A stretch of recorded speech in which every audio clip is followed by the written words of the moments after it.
Olá, começa aqui o Religare Conhecimento e Religião. Vamos conhecer o padre Arnon de Miranda Gomes, que é o nosso convidado. Ele analisa romances e contos de Mia Couto e neles a dinâmica das identidades. Seja bem-vindo, padre Arnon. Muito obrigado pelo convite e é um prazer estar aqui conversando com a respeito de um tema tão pertinente como um autor moçambicano, Mia Couto. Padre Arnon, como é que você se aproximou de Mia Couto? A primeira referência que eu tive sobre Mia Couto foi num encontro fortuito nos corredores da PUC Minas com um professor chamado Cantarella. Ele havia defendido há pouco tempo um doutorado em Mia Couto. E ele falando assim com muito entusiasmo desse autor, ele dizia que nesse autor africano a questão da espiritualidade, a questão da transcendência e do sagrado tinha uma ênfase muito forte. Essa expressão que o Cantarella utilizou me levou a conhecer um pouco mais sobre esse autor.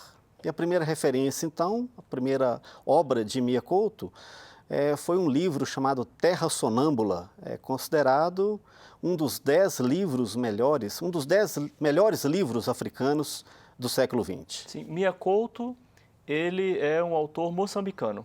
Isso. Ele é autor de Moçambique, um país africano, e atualmente é um dos autores africanos mais lidos e mais pesquisados na atualidade. E ele costuma vir ao Brasil, não? Mais de uma vez a gente acompanha que o Mia Couto está por aqui. Sim. E onde está presente o Mia Couto tem também uma grande participação de alunos, de professores, de amantes de uma boa literatura. Porque é um autor que escreve sobre o mundo, sobre as pessoas, sobre o sagrado, embora não esteja numa esfera religiosa, de uma forma muito relevante, muito poética, inclusive. Então, é um autor muito prazeroso. Sim. Ele tem também alguma relação com Portugal? Sim. Moçambique é colônia, foi colônia de Portugal, né? Os pais dele eram portugueses.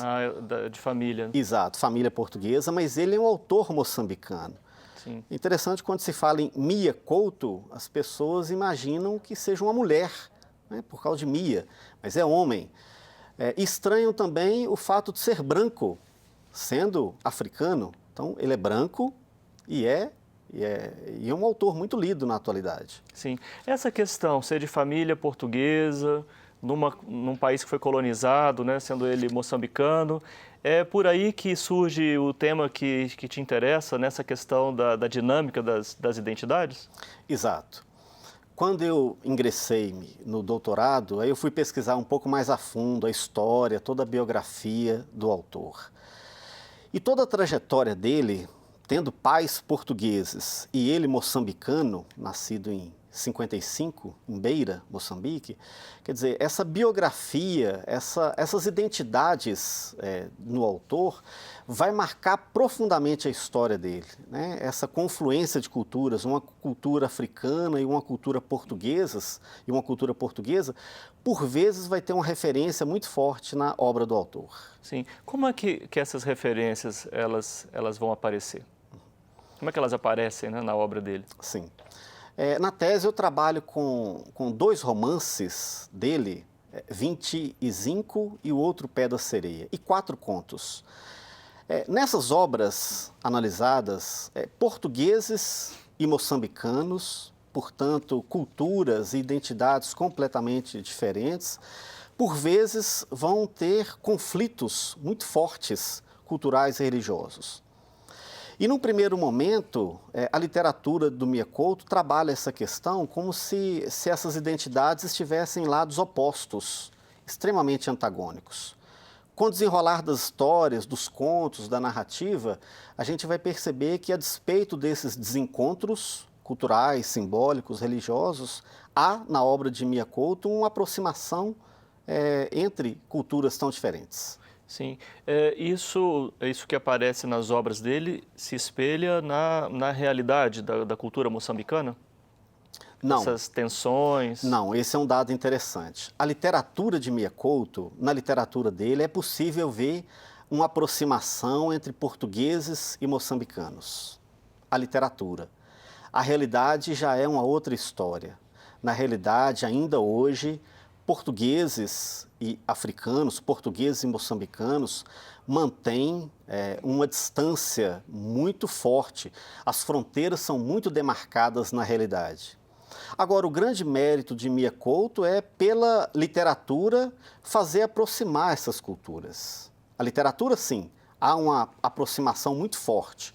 Na realidade, não. Na realidade, as fronteiras são muito bem demarcadas e muito bem definidas. E, provocando um pouco para além da literatura, ele exerce algum tipo de militância nessa temática do diálogo entre as culturas portuguesa e moçambicana? Sim, ele trabalha... Mas é claro que a própria literatura é uma maneira de fazer política, não sei se você concorda com isso, mas... Sim.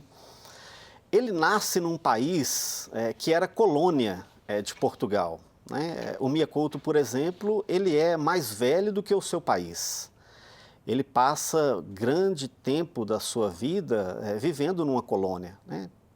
E ele é militante, ele não pegou em armas, né? Mas ele milita contra essa dependência portuguesa. Então isso vai aparecer de um modo assim muito claro, essa dependência.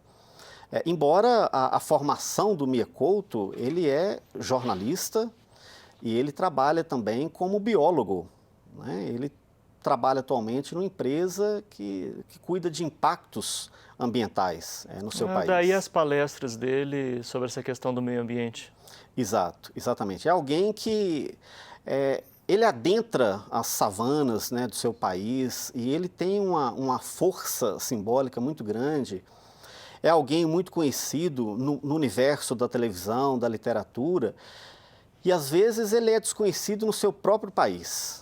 Isso acontece com Mia Couto, então? Acontece. Então, assim, é muito interessante quando a gente percebe, quando a gente adentra um pouco a literatura de Mia Couto, quando ele entra nas savanas africanas, fazendo estudos, né, de impactos ambientais, que ele vai conversar com a comunidade local, às vezes ninguém conhece Mia Couto, né?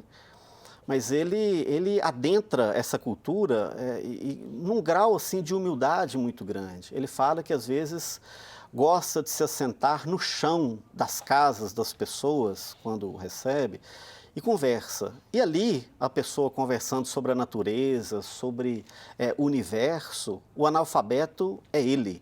Então, ele tem um grande respeito às culturas locais, né? um grande respeito a essas comunidades do seu país. Sim. Você disse que ele é um autor bastante lido. Ele é também um autor bastante estudado, não é? Atualmente, a gente pode falar que Moçambique é mais conhecido devido a Mia Couto, né? O autor mais conhecido antes dele é José Craveirinha, né? Mas ele conseguiu levar a literatura para fora do seu país. É uma literatura universal. A literatura de Mia Couto hoje está traduzida para mais de 20 línguas. Então, é um escritor que tem uma entrada muito profunda e muito relevante em outros continentes. Sim. Aqui no Brasil, além do centro de estudos na PUC Minas, nós temos outros centros de estudos sobre a literatura de Mia Couto? Sim. A PUC Minas, por exemplo, trabalha com muita força, com muita ênfase. Nós temos na PUC Minas uma professora, Maria Nazaré, que foi inclusive a minha orientadora, que é um grande conhecedor. Então tem um centro de pesquisa, tem grupos de pesquisa que conversam um pouco mais sobre a literatura, sobre esse autor tão pertinente. Sim, sim. Bom, nós estamos aqui numa conversa com o padre Arnon de Miranda Gomes. Ele fez um trabalho na sua tese de doutorado sobre a literatura de Mia Couto e o tema da dinâmica das identidades. Nós vamos fazer um breve intervalo. Fique conosco porque a conversa continua daqui a pouco. Até já.